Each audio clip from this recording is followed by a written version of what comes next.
Size 7.4 class 11 intro part. आज combination का intro part cover करेंगे और कॉम्बिनेशन को बहुत अच्छे से समझना है आपको, क्यों आज परम्यूटेशन और कॉम्बिनेशन के जो डाउट्स हैं वो दूर हो जाने चाहिए। तो याद रख लो यार, कॉम्बिनेशन दो चीज़ें, क्या रिपीटेशन तो अलग हो नहीं सकता और ऑर्डर इसमें मैटर नहीं करता है, ऑर्डर भी इसमें मैटर नहीं करता। ये सब चीज़ें पढ़ेंगे क्या है इसका कॉम्बिनेशन। देखो अगर सपोज मैं आपसे कहूँ कि कुछ एग्जाम्पल लेते हैं, सबसे पहले ये समझें यार इसकी रिक्वायरमेंट क्यों हुई कॉम्बिनेशन बनाने की।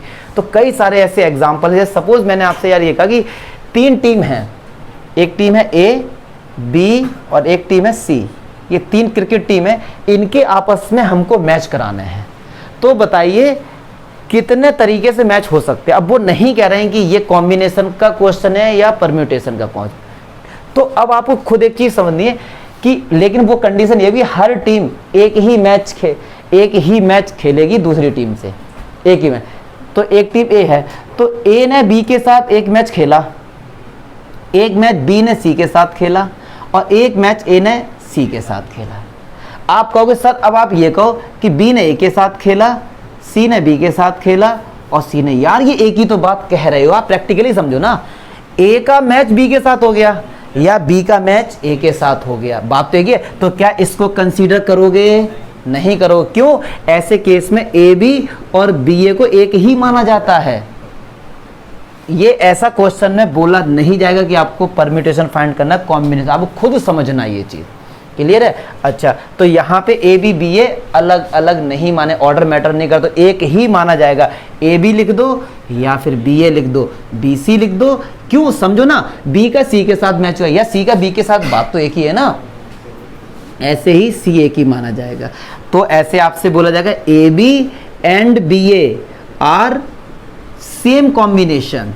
इनका कॉम्बिनेशन क्या है? सेम कॉम्बिनेशन है। बट अगर ऐसे बोले A B and B A are two different permutation, two different, अगर परम्यूटेशन की बात होगी तो इनको अलग अलग माना जाएगा। क्यों? उसमें कहते हैं ऑर्डर मैटर करता है।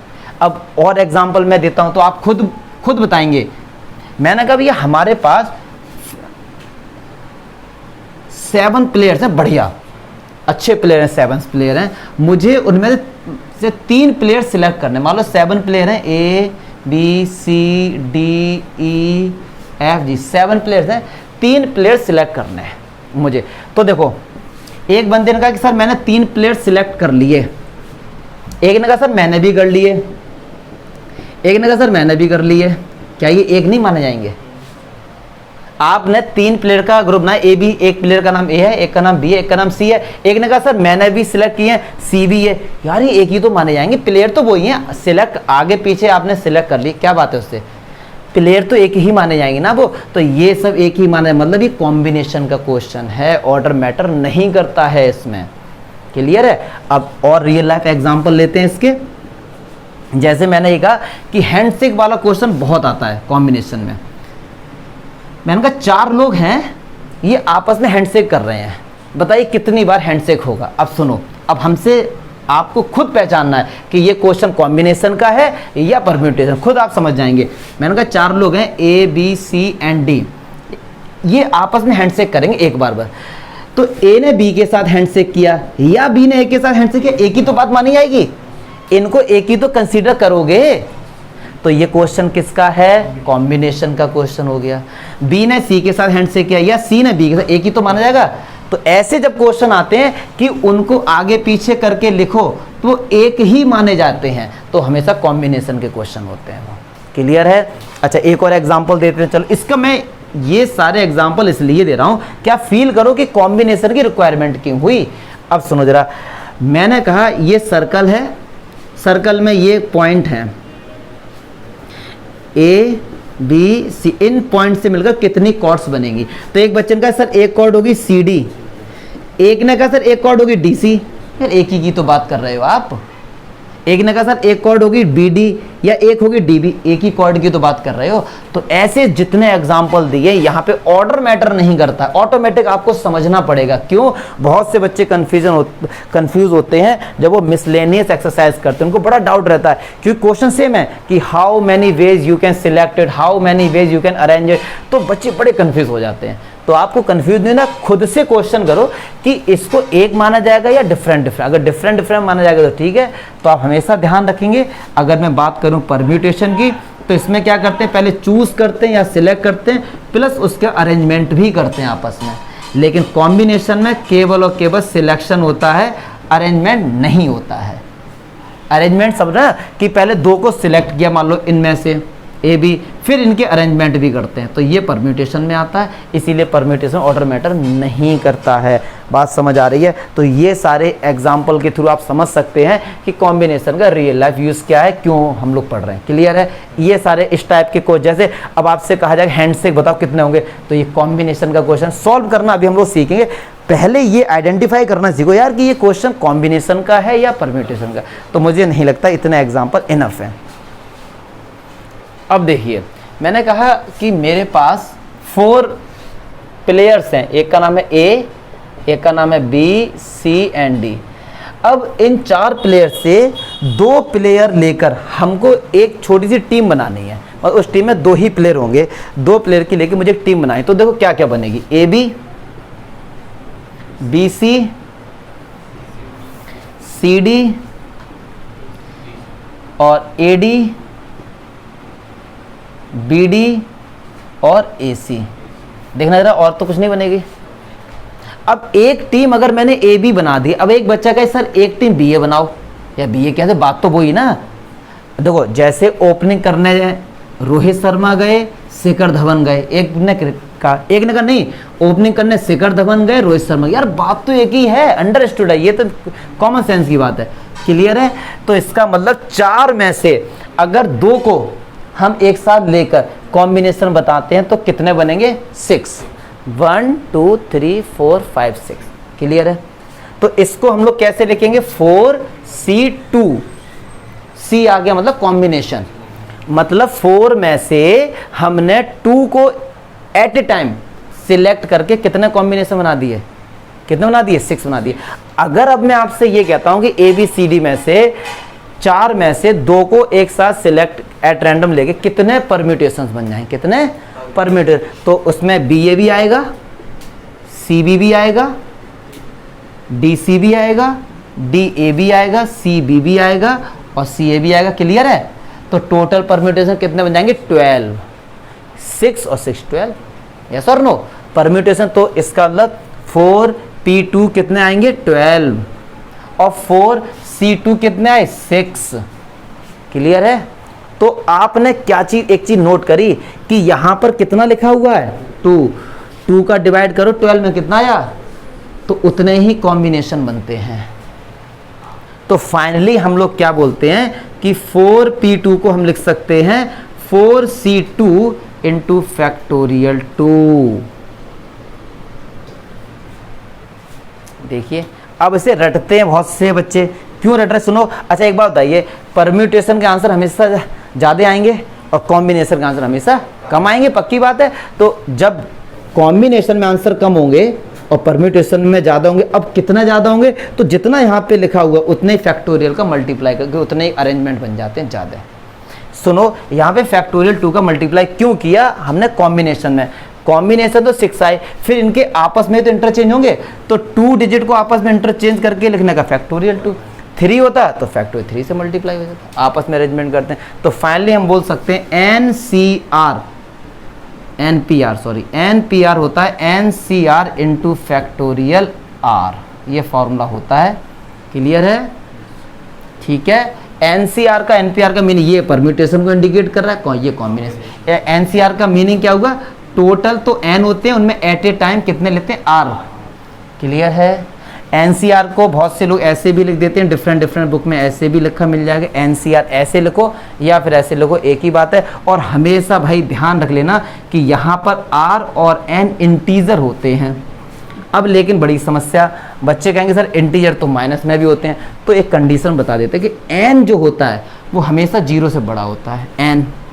आर जो होता है वो 0 हो सकता है, 0 से बड़ा हो सकता है, लेकिन जो आर है ना वो एन के बराबर होगा या उससे छोटा होगा, कभी से बड़ा नहीं हो सकता। जो आर है ना वो एन के बराबर होगा या एन से, ये छोटी छोटी कंडीशंस हैं यार, जो तुमको बस बेसिक बात है जो आपको आनी चाहिए। क्लियर है? मुझे नहीं लगता कि यहाँ पे कोई भी डाउट होना चाहिए। तो सुनो, अब जैसे ये फॉर्मूला आपको पता है। अच्छा, NPR का फॉर्मूला क्या होता था? Factorial n upon factorial n minus r equals to NCR upon factorial r। अगर फैक्टोरियल r का डिवाइड इस तरफ कर देंगे तो क्या वो NCR का फॉर्मूला नहीं बन जाएगा?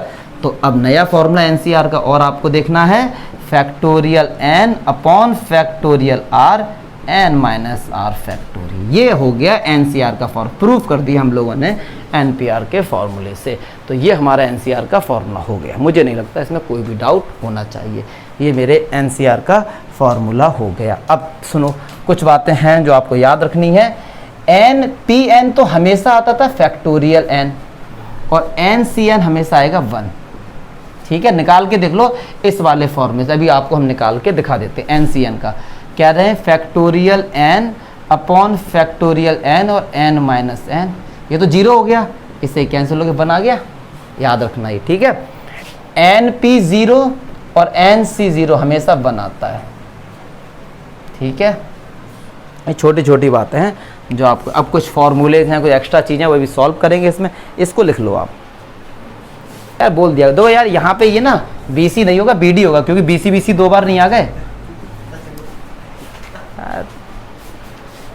तुम बात ये चीज़, तो यहाँ पे ये BD होगा यार, BC 2 बार हो गया तो ये क्या हो जाएगा? DB हो जाएगा। ठीक है, इसको कर लेना कोई, तब भी बनेंगे 6 ही लेकिन टोटल ना।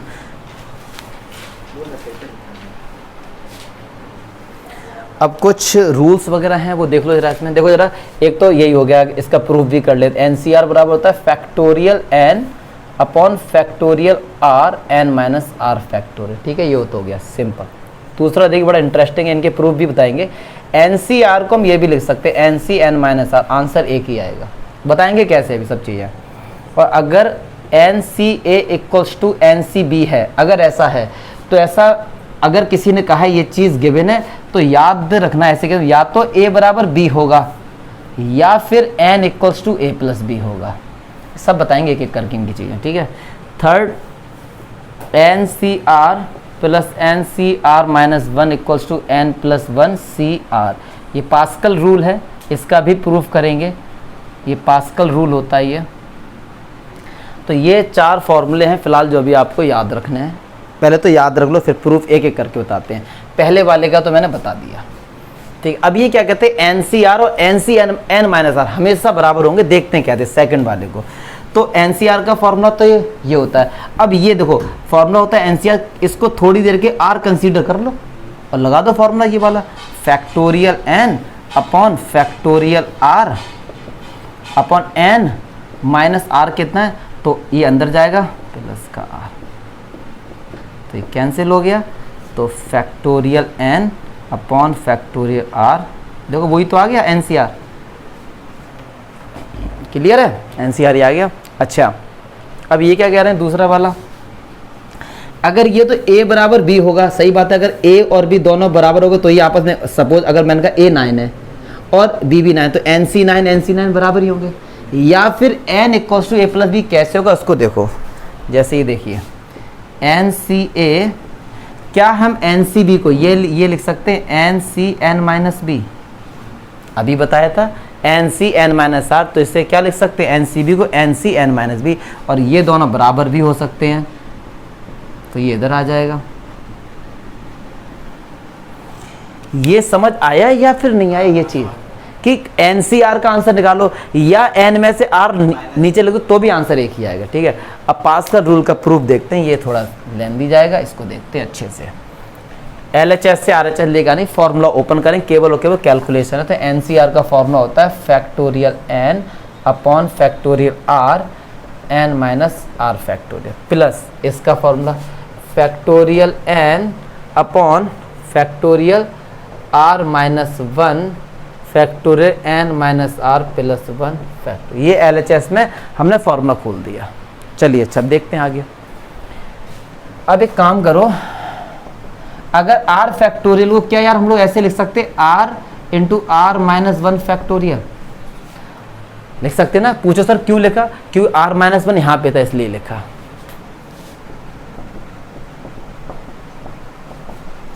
ऐसे ही r माइनस वन को तो ऐसे ही लिख दिया। अब देखो इसको हम कैसे लिख सकते हैं, n minus are plus one और n माइनस आर फैक्टोरियल। क्योंकि क्या होता था, अगर 6 फैक्टोरियल है तो क्या इसको 6 इंटू 5 फैक्टोरियल नहीं लिख सकते, एक कम करके, जहां पर स्टॉप कर दो वहीं पे फैक्टोरियल आ जाता है। ऐसे ही r में से एक कम किया, वहीं पे स्टॉप कर दिया। अब देखो ऊपर से क्या क्या कॉमन आ रहा है, फैक्टोरियल n, नीचे से r माइनस वन फैक्टोरियल और n माइनस आर फैक्ट, इतना कॉमन आ रहा है। अब इधर कितना बचा, 1 upon r plus 1 upon n minus are plus 1। Clear है? ठीक है, तो ये factorial n upon r minus one factorial n minus are factorial, LCM कितना आएगा, r n minus are plus, r से r कैंसिल हो गया, ये ऊपर आ जाएगा n minus are plus one और ये r, तो r से r कैंसिल हो गया। अगली लाइन में आंसर देखो कैसे, फैक्टोरियल n ये रहा, इधर कितना बचा n प्लस वन, ये r है, इसको लिखेंगे r माइनस वन के साथ, और ये कितना हमारे पास n minus are plus one और n माइनस। अब यहीं से लॉजिक है, अब देखो कैसे, n प्लस वन से एक कम करो, कितना आएगा, n फैक्टोरियल, मतलब n, तो क्या हम इसको n प्लस वन फैक्टोरियल नहीं लिख सकते, इसको ओपन करो, यही तो आएगा, करके देख लो। ठीक है, r into are minus one, क्या फैक्टोरियल r लिख सकते हैं, बिल्कुल लिख सकते हैं। ऐसे इसको n minus are plus one से एक कम किया तो n minus are plus one factorial, यार ये इसी का तो फॉर्मूला आ गया, किसका, इसको ओपन कर लो, यही आ जाएगा। तो ये क्या हो गया हमारे पास, n plus one C R, आप इसको ओपन कर लो, यही आ जाएगा। ठीक है, तो ये प्रूफ देखो किसी भी एग्जाम में नहीं आते, बट आपको नॉलेज के लिए बताता हूँ मैं, केवल टारगेट हमारा नॉलेज है, ना कि नंबर है। तो एक एक प्रूफ इसलिए बता दिए, ये 4 फॉर्मूले हैं एनसीईआरटी में जो आपको याद होने चाहिए। इसके बाद सीधे हम लोग अब एग्जाम्पल करने जाएंगे, तो देख लो कोई डाउट है प्रूफ में तो एग्जाम्पल भी इसी इंट्रो पार्ट में कवर कर देंगे। देखिए इसमें एग्जाम्पल ही कवर कर लेंगे। अगर एग्जाम्पल 17 की बात करो, थ्योरम सारी प्रूफ कराते हैं, वो कह रहे हैं NC9 equals to NC8 find. अब देखिए इसे डायरेक्ट कैसे करेंगे, जब आपसे बोला गया था कि अगर ऊपर वाले इक्वल होते हैं तो या तो नीचे वाले इक्वल होंगे, क्या 9 इक्वल टू 8 है, बिल्कुल नहीं है, या फिर n का जो वैल्यू है 9 प्लस 8 होगी, तो 17 आंसर आ गया। डायरेक्ट कर सकते हो क्योंकि हमने फॉर्मूला, या फिर नॉर्मली ओपन करो जैसे एनसीईआरटी के वैसे कर लिए, तो ये कर सकते थे। 18 देखो, ये अच्छा क्वेश्चन है। A committee of 3 person is to be constituted from a group of 2 man and 3 women. सुनो जरा, अब ध्यान से देखो, हमारे पास 2 मैन है, एक मान लो M1 है मैन और एक M2 और 3 वुमेन है। अब ये 5 लोगों को लेकर इनसे 3 पर्सन सिलेक्ट करके हमें एक कमेटी बनानी, ये रही मान लो कमेटी। अब कमेटी में 3 जगह हैं केवल, बस इतना क्वेश्चन है। तो कह रहे हैं in how many ways can be done. अब पता नहीं क्वेश्चन किसका है, परम्यूटेशन का, कॉम्बिनेशन, कह रहे हैं कितने तरीके से। तो बहुत से बच्चे सोचेंगे यार टोटल 5 लोग हैं और 3 हैं तो 5P3 लगा दो या 5C3 लगा दो, ऐसे नहीं, हम समझेंगे। सुनो जरा, कहते हैं मैंने 3 लोग इसमें से सिलेक्ट करने हैं। सपोज मैंने इन 3 को सिलेक्ट कर लिया, अब समझना खुद ध्यान से। एक बंदे ने कहा चलो इनके नाम अगर ऐसे ना लेके ऐसे ले लेते हैं थोड़ा बहुत, ABCD। एक बच्चे ने एक कमेटी बनाई ABC, एक बनाई CBA, क्या ये अलग है, एक है, ये एक मानी जाएगी ना, मतलब ऑर्डर मैटर नहीं करता है इसमें, खुद कह रहे हो आप लोग। तो ये क्वेश्चन किसका हो गया, कॉम्बिनेशन का हो गया। अब ये मत सोचो कि 7.4 का एग्जाम्पल तो कॉम्बिनेशन का होगा ही, आप फील करो इस चीज़ को, क्योंकि मिसलेनियस में कैसे बताएंगे। 3 लोग हमने, तो क्या होगा 5C3, 5 क्यों, टोटल 5 में कितने सिलेक्ट करने एक बार में, 3, तो 5C3, तो फैक्टोरियल 5 अपॉन फैक्टोरियल 3, 5 से 3 गया तो 2, तो ये फैक्टोरियल 5 को लिखेंगे 5 इंटू 4 इंटू फैक्टोरियल 3 और फैक्टोरियल 2 को लिखेंगे 2 इंटू 1, इससे ये कैंसिल हो गया, 2 2 जा 4। कितने तरीके से बना सकते हो, 10 तरीके होंगे। अब हो सकते हैं कि ABC, BCD, CDE इस तरीके से बना सकते हैं। अच्छा, इसमें सेकंड पार्ट भी ये कह रहा है, वो बड़ा अच्छा है। क्या कह रहा है सेकंड पार्ट, कह रहा है how many these committee would consist of 1 man and 2 women. बड़ा अच्छा क्वेश्चन है ये, 1 मैन एंड 2 विमेन। अब सुनो यहाँ पे लॉजिक है। अभी तक क्या था ऊपर वाले क्वेश्चन में कि 3 लोगों की कमेटी बनानी, वो तीनों औरतें हों या एक आदमी हो, 2 औरतें हो या 2 औरतें हो, कोई भी कंडीशन नहीं थी कुछ भी। लेकिन कह रहे हैं अब बताओ कितनी कमेटी बनेगी कि उस कमेटी में 3 में से एक आदमी हो और 2 औरतें हो। बस एक आदमी जरूर होना चाहिए और 2 औरतें होनी चाहिए। तो यार अब एक बात सुनो, हमारे पास टोटल आदमी कितने हैं? तो 2 में से तो एक होना ही होना चाहिए, और औरतें कितनी? 3 में से 2 होना चाहिए। तो 2 में से एक औरत, सॉरी 2 आदमी में से एक आदमी चाहिए और 3 औरतों में से 2 औरतें चाहिए। अब देखो सी क्यों लगाया, अगर 3 औरतें हैं मान लो ए बी सी और 2 सिलेक्ट ये कर ली तो या बी एक ही तो माना जाएगा, तो सी आ रहा है और बीच में आएगा मल्टीप्लाई। अब ये मल्टीप्लाई का चक्कर समझो क्यों आया। तो याद रख लो कॉम्बिनेशन में जब कभी एंड बोला जाएगा तो मल्टीप्लाई आता है, और बोला जाएगा तो हमेशा क्या लिख रहा हूं मैं, प्लस आएगा। याद रख लो ये चीज, इसका लॉजिक भी बताएंगे, इसके पीछे लॉजिक। अब सुनो जरा ध्यान से, एक मैन और 2 भी, तो हम क्या क्या कर सकते हैं, 2 में से 2 आदमियों में से एक आदमी सिलेक्ट करेंगे एंड 3 औरतों में से 2। अब और वाले भी अभी समझाएंगे आपको, और वाले कैसे हो सकते वो भी समझाएंगे अभी।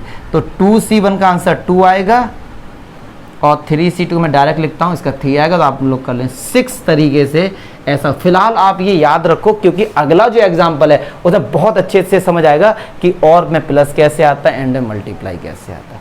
क्लियर है बात? समझ रहे हैं आप लोग कि नहीं समझ रहे हैं? Question number 90। अच्छा एक चीज इससे पहले देखो, और मैं प्लस का चक्कर कंसेप्ट समझो। मैंने आपसे क्या कहा, ये एक रूम है, आप यहां पर फंसे हुए हैं इस रूम के अंदर। इस रूम के अंदर 4 गेट हैं, एक ये रहा, एक ये रहा, एक ये रहा। अब मैंने आपसे पूछा है कि आपको इस रूम से बाहर निकलना है, तो जो मैं बोलूंगा उन शब्द को अच्छे से कैच करना।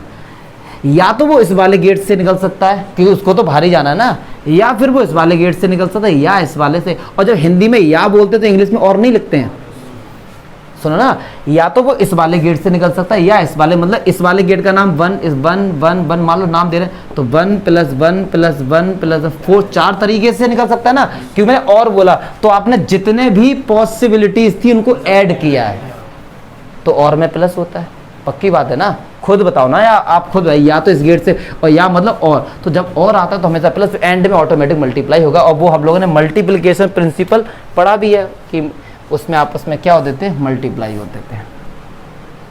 अब मजा आएगा क्वेश्चन नंबर एग्जाम्पल 19 में। What is the number of way of choosing 4 cards from a pack of 52 playing cards? तो थोड़ी नॉलेज के लिए बता दें ये चीज, अगर नहीं, 52 प्लेइंग डेक ऑफ कार्ड्स होते हैं, 26 डिवाइड होते हैं, किस किस कलर में होते हैं ये, एक ब्लैक होता है और एक रेड होता है, 2 कलर के होते हैं बस। फिर ये 13 पार्ट्स में डिवाइड होते हैं। BSC से याद रखो, स्पेड्स, क्लब, इसमें आते हैं डायमंड और हार्ट। क्लियर है? अच्छा ये जो 13 होते हैं इसमें क्या होता है, एक किंग होता है, एक क्वीन होती है भैया, एक जैक होता है और बाकी काउंटिंग होती है 2 से लेके 10 तक। और ये 3 क्या होता है, फेस कार्ड बोलते हैं क्योंकि इनमें फेस बना होता है। तो ये सब हमने पढ़ा हुआ है यार, ठीक है। तो इस तरीके से हमारे ये क्या होते हैं, 13 होते हैं, मुझे नहीं आता कोई डाउट। ऐसे अगर अब मैं आपसे पूछूं, अच्छा एस भी तो होता है इसमें ना, तुम लोग बोलते नहीं बेटा, तुम केवल ऐसे बस फिजिकली बैठे हो। आता एस भी होता है, इक्का बोलते हैं ना। तो ये तो फेस, एस में फेस कार्ड होता है क्या? एस में फेस नहीं होता ना, एस अलग होता है, फेस कार्ड में यही आते हैं। तो अगर कोई आपसे पूछे टोटल फेस कार्ड कितना, तो 3 इसमें 3 इसमें 3, 12 फेस कार्ड होते हैं। चलिए भैया आप क्वेश्चन पे आते हैं। कह रहा हमको 4 कार्ड इसमें से निकालने हैं बस, ठीक है। चलिए अच्छा, तो कह रहे हैं पहले करने 4 card are of the same suit. तो सूट होते हैं, इनको एक सूट बोलते हैं, 13 जो कार्ड इनको एक सूट बोला जाता है। फिर ये दूसरा, तो टोटल सूट कितने होते हैं, 4। क्लियर है? टोटल सूट कितने होते हैं, 4। अब सुनो क्वेश्चन क्या कह रहा है, 4 कार्ड जो आपने निकाले हैं वो एक ही सूट के हों। अब ध्यान से सुनना जरा, 4 कार्ड जो आपने निकाले, अब सुनो, या तो वो 4 कार्ड स्पेड्स के हो सकते हैं, सुनो, या फिर वो 4 कार्ड क्लब के हो सकते हैं, या फिर वो 4 कार्ड डायमंड के हो सकते हैं, या फिर वो 4 कार्ड हार्ट के हो सकते हैं। क्लियर है, पक्की बात है ना। अब सुनो जरा, अगर आपने 4 कार्ड निकाल लिए ए बी सी डी, एक ने कहा नहीं सर आपने 4 कार्ड निकाले डी बी सी ए, एक ही तो है, तो ऑर्डर मैटर नहीं करता पहली बात तो। अब सुनो, हो सकता है वो चारों कार्ड किसके हों, स्पेड्स के हों, तो स्पेड्स में टोटल कितने होते, 13 C4, ऐसे इसमें 13 C4, 13 C4, 13 C4। क्लियर है। और लगा हुआ है तो बीच में क्या आएगा, प्लस, सोचना ही नहीं है बिल्कुल भी, अभी बता दिया कि और में प्लस, तो बस। अब सुनो, अब इसको सॉल्व मत करना, इतना ही छोड़ दिया करो, क्योंकि कैलकुलेशन बहुत लेंदी होती है। ठीक है, टीचर आपको कैलकुलेशन के लिए ये चीज़ नहीं पढ़ा रहे हैं, आपके लॉजिक के लिए होना चाहिए। सेकंड क्वेश्चन, 4 कार्ड, अब जो 4 कार्ड निकालो वो हर डिफरेंट सूट्स के हों, मतलब एक इसका हो, एक इसका हो, एक इसका हो और एक इसका हो। तो सुनो, जो एक कार्ड है वो स्पेड्स का होगा, एंड दूसरा जो कार्ड है वो क्लब का होगा, एंड दो एंड आ रहा है ना, क्योंकि ऑप्शन नहीं है ना या का, तो क्या होगा, मल्टीप्लाई। तो एक मान लो कार्ड किसका है, स्पेड्स का, इनटू एक कार्ड मान लो क्लब का है, इनटू एक कार्ड मान लो डायमंड का है, एक कार्ड मान लो हार्ट का है। क्लियर है। 1 क्यों किया, क्योंकि एक एक हर स्पेड से आ रहा है, मल्टीप्लाई क्यों, एंड आ रहा है। क्लियर है, ठीक है। फिर कह रहे हैं आज जो 4 कार्ड निकाले वो फेस कार्ड हों, जो आपने 4 कार्ड निकाले हों वो क्या हों, फेस कार्ड हों। तो टोटल फेस कार्ड कितने होते हैं, 12, तो 12 में से 4 निकाल दिए, 12 C4, ये आंसर आ रहा है, हाँ 12 C4। क्लियर है, ठीक है। फोर्थ देखिए, कह रहे हैं कि अब जो 2 are red card and 2 are black card, 2 तो रेड कार्ड हो, तो रेड कार्ड कहते 36 C2, एंड क्वेश्चन में एंड कह रहा है तो मल्टीप्लाई है, इनटू, ठीक है। फिफ्थ क्या कह रहा है, कार्ड और द सेम कलर, जो 4 कार्ड है ना वो सेम कलर के होने, कलर तो 2 ही होते हैं, या तो ब्लैक होगा या फिर वो रेड, दो आप खुद बोलोगे या। अब 4 कार्ड निकालने, हो सकता है वो चारों कार्ड ब्लैक हो, या हो सकता है वो चारों कार्ड 26 होते ना रेड हो, बस, या आपने खुद बोल रहे तो बस हो जाएगा ये। तो इस तरीके से और एंड का चक्कर समझिए। आप लोग पूछो कि और एंड में कोई डाउट हो रहा है, खुद से अपने आप से क्वेश्चन करो कि और एंड में कोई दिक्कत है, और हम कहाँ पर बोल रहे हैं और एंड कहाँ पर बोल रहे हैं। एंड का मतलब मल्टीप्लाई है, और का मतलब प्लस है। कोई डाउट है तो बताइए, बताओ किसी बच्चे कोई डाउट है तो। पक्का एंड और का चक्कर क्लियर है, ठीक है। और क्वेश्चन करेंगे तो अच्छे से हो जाएगा।